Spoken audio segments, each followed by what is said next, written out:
So next up we have Dr. Larry Greenbaum. He is the Division Director of Pediatric Nephrology and a Professor of Pediatric Nephrology at Emory School of Medicine in Atlanta, Georgia. Dr. Greenbaum is a member of CRF's Scientific Review Board as well as CRF's Medical and Scientific Advisory Board. In addition, he conducts a lot of clinical research in many different areas of pediatric nephrology, one of which is cystinosis, and he sees many cystinosis patients. Welcome, Dr. Greenbaum. Thank you very much. I'm really honored and delighted to be here with you. I've been involved in the cystinosis community for many years.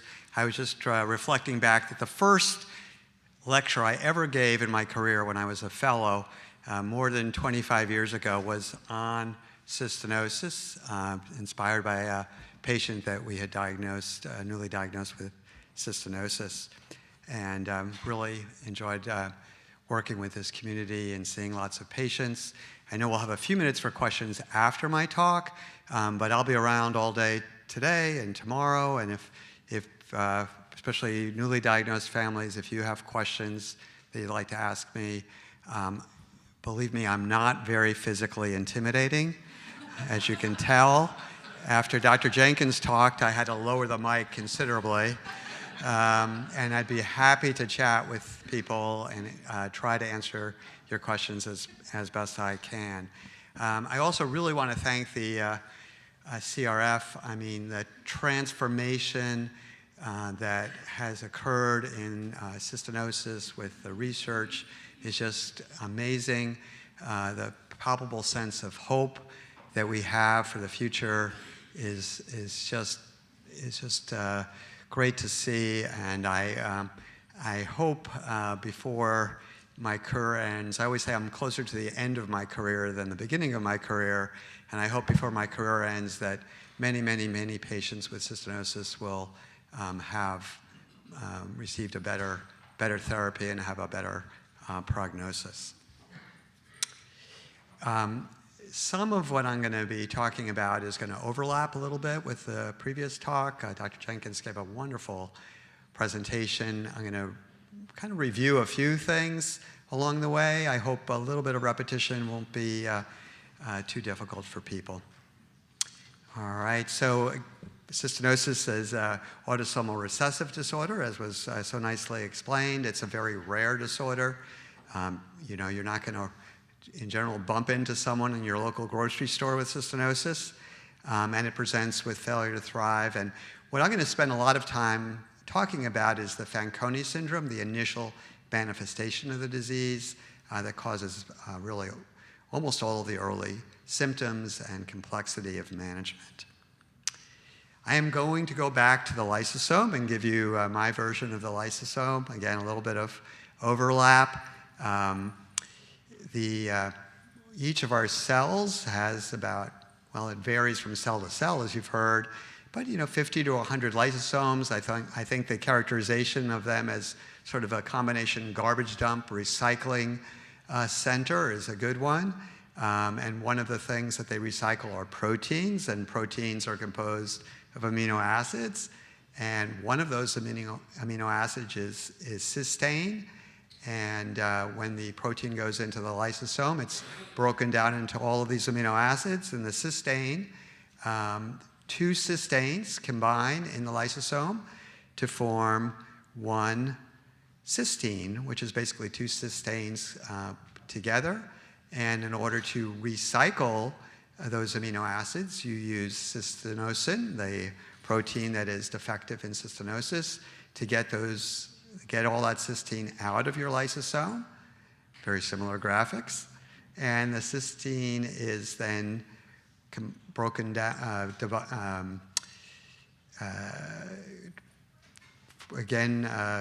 converted from cysteine into two cysteines. And the cysteine is then recycled for protein synthesis. Or if you don't need any more cysteine, you degrade it. So it's either recycling or garbage dump. And in cystinosis, what's missing here in this slide? What protein? Cystinosin, the protein that's defective in cystinosis. the cysteine forms in the lysosome, and more cysteine forms, and more cysteine forms. And unfortunately, cysteine isn't very soluble. It doesn't dissolve very easily. So these cysteine molecules turn into crystals. And so if you look at the cells of the body in patients with cystinosis, they'll have tons of crystals. And these are some crystals. You have crystals in the liver. You have crystals in the kidneys. You really have crystals in every cell of the body. And those crystals forming in your lysosomes poison the cells. And it affects every cell in the body, every organ in the body, to some extent, some fairly minimally and some very dramatically. And the kidney is the organ where it affects cell function most dramatically, most quickly. You all know about the initial symptoms: failure to thrive, which is just a fancy doctor speak for a child that's not growing well, not gaining weight, not gaining height. Patients with cystinosis, as you all know, drink a lot and pee a lot. They drink a lot because they're peeing a lot. It's not some sort of habit. It's because if they don't drink a lot, they'll get dehydrated. They have poor appetites, partially because they're throwing up, partially because they're spending all of their time drinking and not enough time eating. They have emesis, vomiting. They have rickets, which is soft bones, ultimately deformed bones, and they have episodes of dehydration. And this is rickets. This is obviously very severe, so you can see these deformed legs. And this is what the x-ray looks like. There's one normal x-ray and one abnormal x-ray. Which is the one with rickets? Is it the one on the right or the left? Who says left? Who says right? Yeah, very good. You guys are all experts. So the bones on the left look fine. They have the radius and ulnar look very smooth and nice, while the one on the right, you can see the wrist is widened, classic feature of rickets, and you can see the ends of the bones are cupped. They look more like cups than a flat surface, and there's fraying, and those are rachitic bones, and that's how a lot of the kids with cystinosis present. And ultimately, with therapy, we can hopefully heal that rickets. And then the other place, along with many other organs where the cysteine crystals forms, are in the eyes. On the top left, you can see a patient with cystinosis, and that's the cornea with all those crystals. On the bottom left, you can see a normal cornea, no crystals. And on the right, you can see dramatic crystals in the cornea. And that's why patients with cystinosis often have photophobia, which means that light bothers them, because all those crystals reflect light and magnify the light, and it makes it very hard to be out in the sunshine, and for some patients, even hard to be under fluorescent lights in a doctor's office. The diagnosis, there's 3 ways of making the diagnosis. The fastest way is often to look at the eyes, because you'll see those crystals, and there's no other disease that causes those crystals. So if you see those crystals, you know the patient has cystinosis. They're almost always present by the time you're a year of age. They're always present by 18 months of age. And so if you have a child over a year, you can usually make the diagnosis in one day by having an ophthalmologist look in the eyes. You can also send off the white blood cells for measuring cysteine levels, like we do for monitoring therapy, or you can do genetic testing. The latter two, though, usually take a couple of weeks, so the eye exam is often very helpful. Of course, many of us can make the diagnosis kind of by looking at the labs and looking across the room when we see this little child with very much blonder hair than their parents. Now I'm going to move on to the kidneys, where you have the initial manifestations of cystinosis. This, to a nephrologist, is about as good as it gets.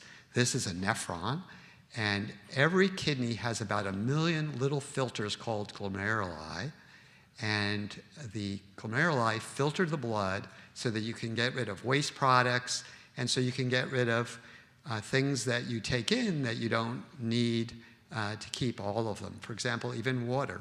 If we didn't have a way of getting rid of the water that we drink every day, we would become very edematous, so the kidneys get rid of water. They get rid of excess potassium, excess phosphorus, all sorts of things that we take in our diet, and various waste products that the body makes that only the kidneys can get rid of. And they do this by filtering a tremendous amount of fluid and only excreting a small amount with the bad stuff in it. And in fact, in an adult, you filter about 144 liters of fluid through the glomeruli every day, and you reabsorb 143 liters every day in the nephron, and you only pee out about 1 liter a day. Of course, how much you pee out every day will vary. If you drink more, you'll pee a little bit more. If you drink less, you'll pee a little bit less, assuming you have healthy kidneys. It's not so easy for a patient with cystinosis to pee a little bit less. They're going to pee a lot more. And why is that? It's because one segment of the nephron has been particularly affected by those cystine crystals, and that's the proximal tubule. And the proximal tubule is a workhorse of the kidney. It uses tremendous amounts of energy to reabsorb a lot of the really good stuff that gets filtered in the glomerulus. And to do that, it uses lots of energy, and it's very susceptible to the effects of cystinosis. And so the proximal tubule is poisoned. This, you'll have to use your imagination, is a proximal tubule. This is the lumen of the proximal tubule. These are the cells lining it. When you filter something like bicarbonate, which is base, in the proximal tubule, that gets reabsorbed, and ultimately, that reabsorbed bicarbonate goes back into the body. So you don't lose any bicarbonate in your urine, and that keeps everything working properly. This isn't a normal, healthy kidney. You have a lot of other things that are filtered that are almost completely reabsorbed in the proximal tubule, not reabsorbed in other parts of the nephron. And they include uric acid, glucose, amino acids, and that PI is phosphate, one of the key things that's reabsorbed in the proximal tubule, and it's that loss of phosphate that causes rickets in children with cystinosis. So what happens in cystinosis? The proximal tubule is poisoned. It doesn't work well. And basically, it's like having a lock on all those transporters. And when bicarbonate goes into the proximal tubule, it doesn't have a functional transporter to allow it to be reabsorbed. So where does it go? It goes into the urine. And you lose tremendous amounts of bicarb in your urine, and that causes, as we'll see, a metabolic acidosis. And one of the most harmful effects of cystinosis is that metabolic acidosis. Your body becomes too acidic.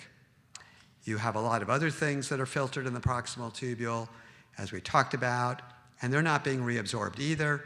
Some of them don't really have much in the way of clinical consequences. It doesn't matter that you're wasting uric acids or even amino acids.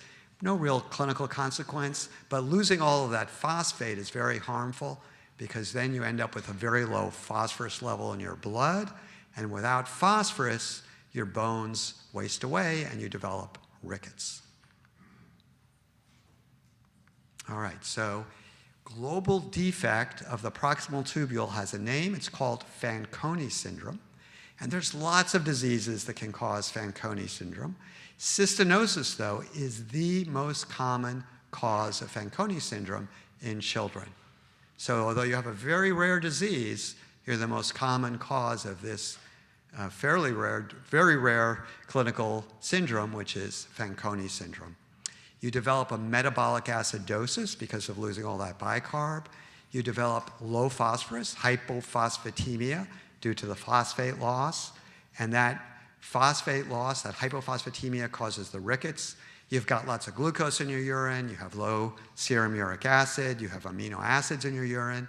You lose a substance called carnitine, which has a role in muscle and other cells of the body. And so you have very low carnitine levels.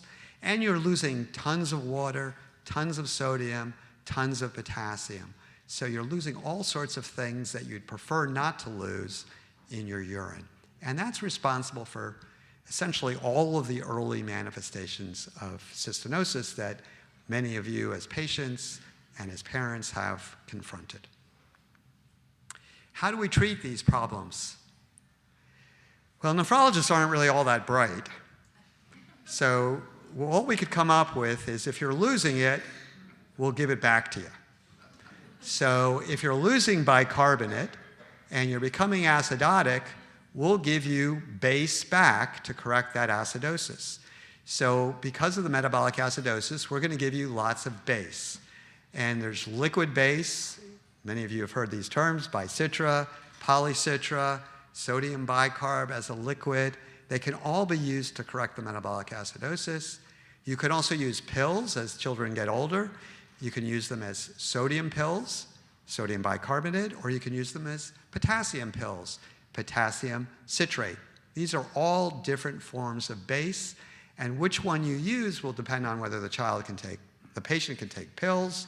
It'll also depend on if they need more sodium or more potassium to correct their deficiencies of those particular electrolytes as well. And sometimes we need to use a combination to get it just right. We also need to treat the hypophosphatemia, and that will correct what problem? Rickets. Very good. And we need to give phosphate supplements. There's lots of different forms of phosphate supplements. Unfortunately, the phosphate is lost from the kidney so quickly that you can't just give it once a day or twice a day. You usually have to give it 3 or 4 times a day to keep up with the ongoing losses. And that is also very helpful because phosphate tends to cause diarrhea, and if you gave it all at once, the diarrhea would be even worse. If you divide it up during the day, you're going to have less issues with diarrhea because of the phosphate supplementation.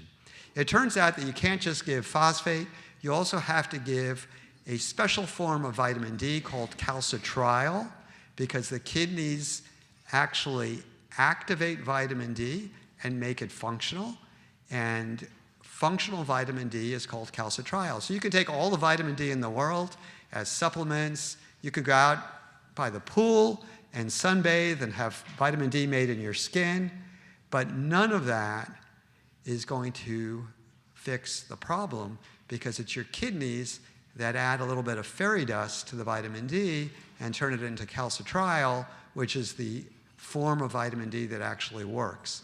So patients with Fanconi syndrome due to cystinosis need to take calcitriol, and calcitriol helps with absorption of calcium. It also helps with absorption of phosphate from the gut. We need to treat the polyuria. Again, you don't have to be a genius. If someone's peeing too much, you need to let them drink a lot, or you need to use a G-tube to give them enough fluid so that they don't get dehydrated. And if they start throwing up, they may even need to come into the hospital to get IV fluids to keep up with their losses. Now, you can trick the kidneys a little bit by putting them on a medicine called indomethacin, which is what's called an NSAID, or a non-steroidal anti-inflammatory drug. You all take NSAIDs. Ibuprofen is the most common NSAID that people use. Indomethacin is just the type of NSAID that's traditionally used to treat the polyuria of cystinosis. Unfortunately, NSAIDs have lots of side effects, as you might know. They can be hard on the GI tract, on the stomach. They can also affect your platelets, which are important for bleeding. And finally, they are toxic to the kidneys. You have to be very careful when using NSAIDs in a patient population that's at risk for developing kidney failure, because NSAIDs may in fact cause episodes of acute kidney failure and may cause long-term harm to the kidneys. So it's a balance of decreasing the polyuria with worrying about the side effects of NSAIDs. And whether to use NSAIDs or not is an area of some debate. We think they're probably safe short-term, but we certainly don't want patients to be on them forever. We also need to give sodium and potassium supplements. These come in basically 2 flavors, either with base or without base. If they're without base, it's sodium chloride or potassium chloride. With base, which helps with the metabolic acidosis, then it would be either sodium citrate or sodium bicarbonate. One thing to be careful about is you don't want to over-treat patients. We always think, if a little bit of base is good, more base will be better. In fact, too much base can cause problems as well, can cause additional wasting of sodium and potassium. It can cause increased risk for nephrocalcinosis. So you don't want to just give as much as you can. If you're overcorrecting, you certainly want to lower the dose, just like if you're undercorrecting, you'd want to increase the dose. Other medications, some patients are on carnitine to correct that carnitine deficiency. Again, some debate about whether that's effective or not. Some patients need calcium, although again, that also has some risk of causing nephrocalcinosis and causing harm to the kidneys.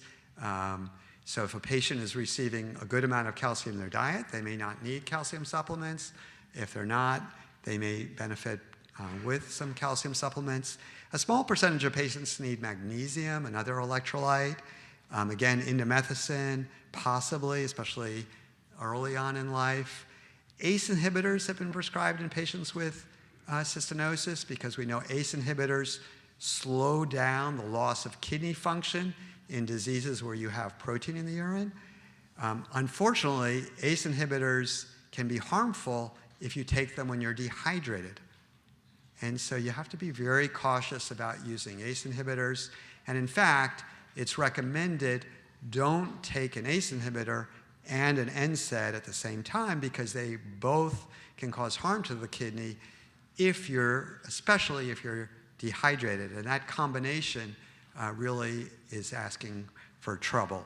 And if you become dehydrated, a patient with cystinosis becomes dehydrated, you'd want to stop both of those medications until they become rehydrated. Growth is another big problem. How many of your children and how many of you as patients were short as infants and young children? Short stature? Lots and lots? Well, there's a few things you need to do to improve growth. The first thing you need to do is make sure the child is getting enough calories. We talked about the fact that with cystinosis early on, kids are spending most of the time drinking, not getting enough calories, and so you need to assure that they're getting enough calories. That may require supplemental feeds through a G-tube, but you want to make sure that they're at least getting the RDA for calories. Some children benefit by slightly more than the RDA for calories.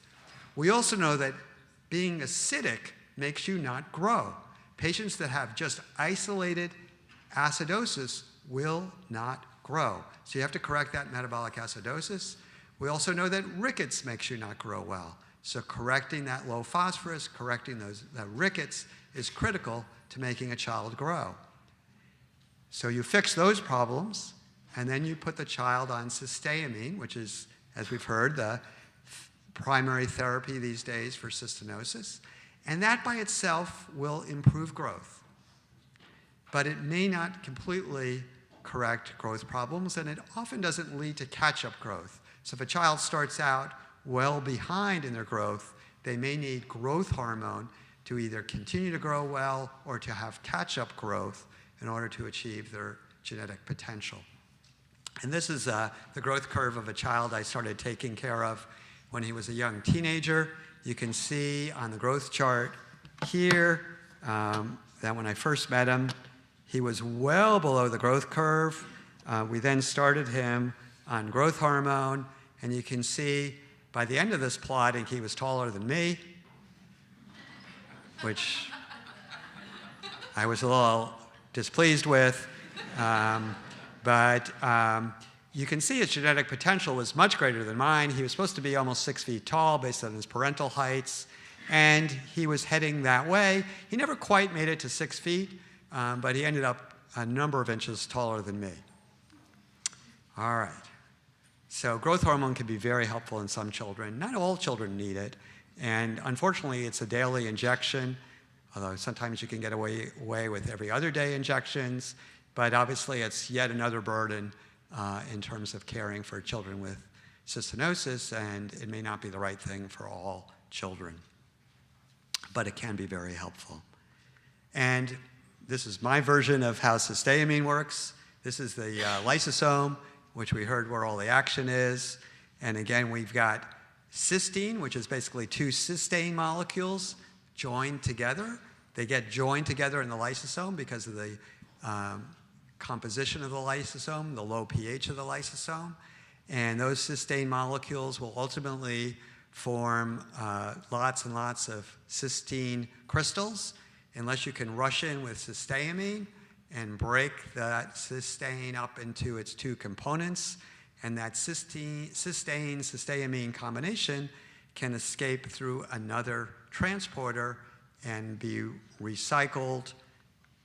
And the cysteine is, again, used to make new proteins, or it's just degraded. And the cysteamine can go back into the lysosome and remove some more cysteine, and ultimately the cysteamine is also degraded. So it doesn't last all that long, which is why you need to take it so frequently. The results with cysteamine really were spectacular. This was published by Dr. Gall from the NIH back in the 1990s in the New England Journal of Medicine, showing just how effective it was in terms of slowing down the deterioration in kidney function and improving growth. We subsequently have learned that cysteamine helps with virtually all of the manifestations of cystinosis. We have less evidence in some than in others, but we're fairly confident it helps slow down the deterioration in thyroid function, helps slow down the deterioration in muscle function. So it's critical to take this drug even after kidney transplant, because it's still necessary to slow down the non-kidney consequences of cystinosis. Unfortunately, as you all know, it has lots of nasty side effects. It comes in two forms, as has been pointed out. The immediate release form, Cystagon, that you have to take every 6 hours. Very effective, but very inconvenient.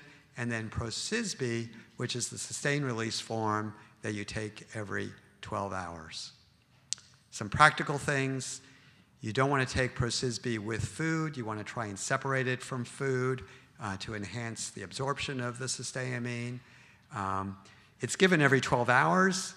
That may not be perfectly convenient for everyone, and so if you want to vary it by an hour or so in order to fit with you and your child's lifestyle, that's certainly a reasonable thing to do. You can give it with most other medications, except for things that have carbonate, such as sodium bicarbonate or calcium carbonate. You don't want to give your Procysbi with that, because that will interfere with the absorption. It comes in capsules that can be swallowed or can be broken open to get the little crystals, and it comes in packets, either 75 or 300 milligram packets that can be given in G-tubes. For the eyes, unfortunately, the oral form doesn't help with the cornea, so you have to use deposits. You have to use drops, and there's two types of drops. Again, just like there's two types of oral cysteamine, there's two types of drops. Some patients like one versus the other, and so I always have my patients switch back and forth to see which one works best for them. The cysterin is an aqueous solution. It needs to be given supposedly 10 times a day, although even taking it 4 to 5 times a day will help. The label says every hour, but in fact you can give it as often as every 20 minutes, which can be very convenient. So in an hour, you can get 4 doses in, which is a lot easier than carrying around a bottle all day long and giving it hourly.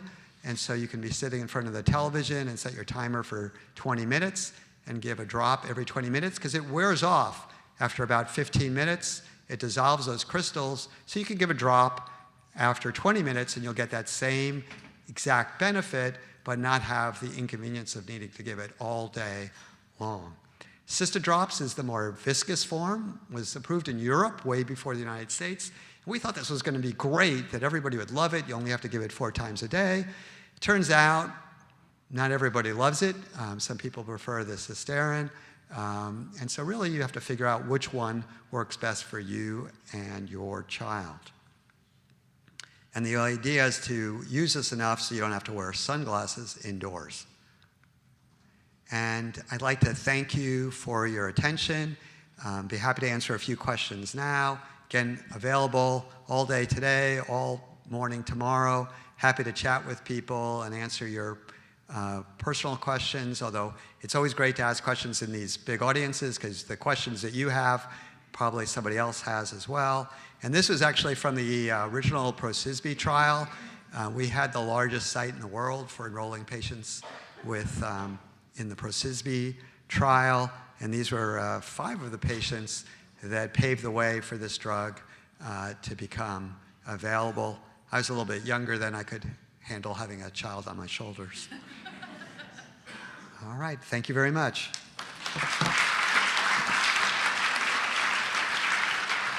Thank you so much, Dr. Greenbaum. Do we have any questions?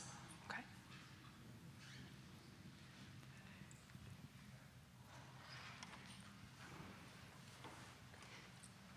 Yes, hi.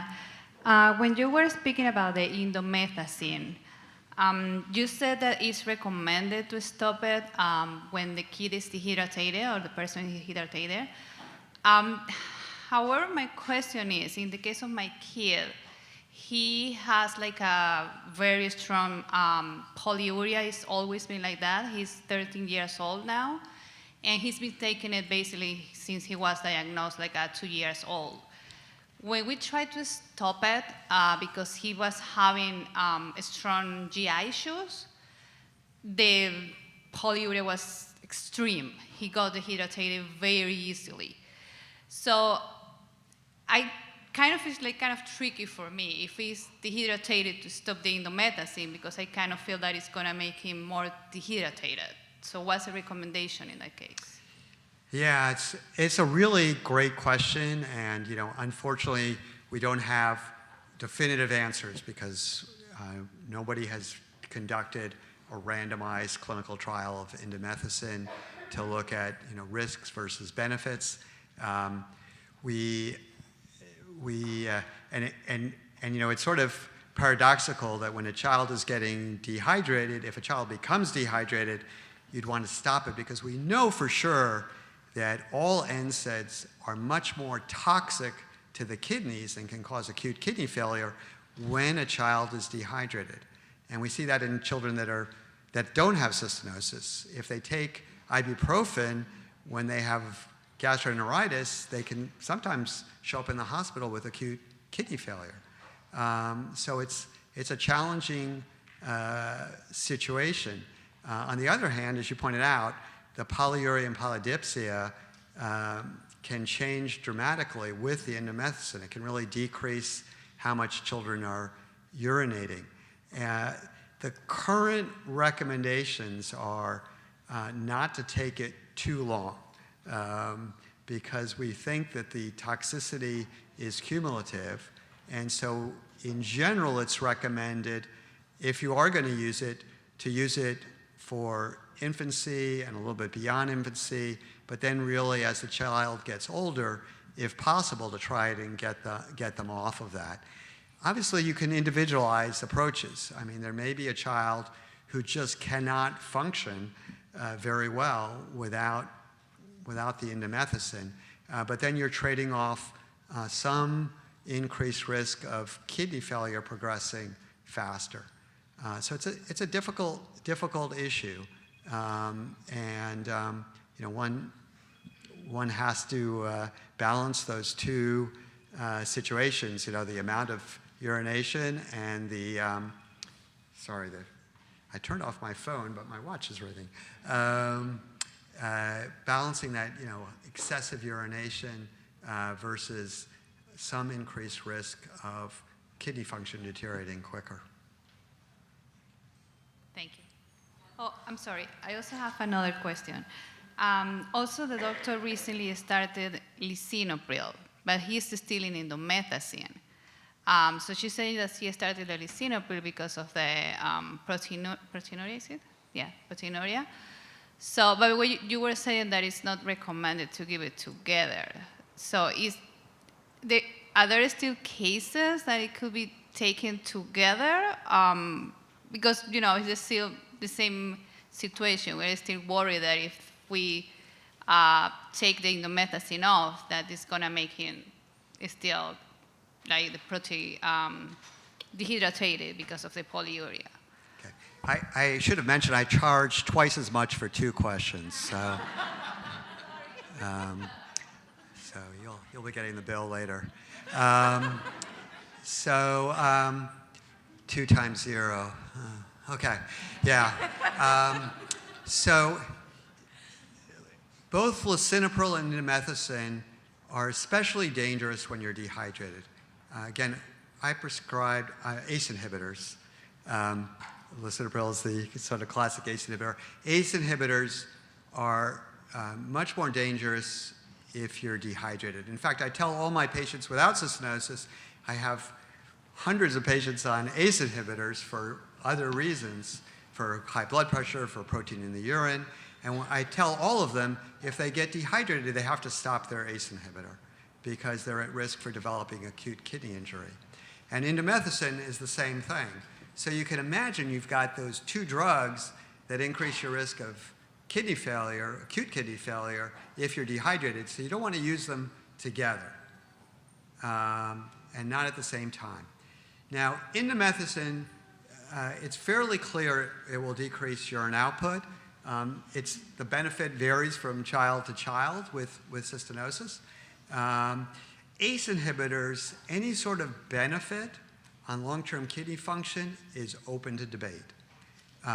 We know in certain diseases that are what we call glomerular diseases that ACE inhibitors will slow down deterioration of kidney function. So people with kidney disease due to diabetes, kidney disease due to some other kidney disorders, there's really no evidence that ACE inhibitors slow down deterioration of kidney function in children with cystinosis. So I wouldn't feel an urgency to get your child started on an ACE inhibitor. It may cause more harm than good because of the side effects that I mentioned. And again, whether to use it or not is debated. A lot of the proteinuria in cystinosis is what we call tubular proteinuria, not glomerular proteinuria, although they have some of that as well. And it's with glomerular proteinuria that we think you get the most benefit. And so I wouldn't feel bad that if your child's on indomethacin and therefore can't be on an ACE inhibitor, because the benefits of ACE inhibitors are really quite debatable. Thank you so much. All right. Okay, I know we have several more questions. Please feel free, and I encourage you to connect with Dr. Greenbaum throughout the conference to ask those questions. Thank you so much, Dr. Greenbaum.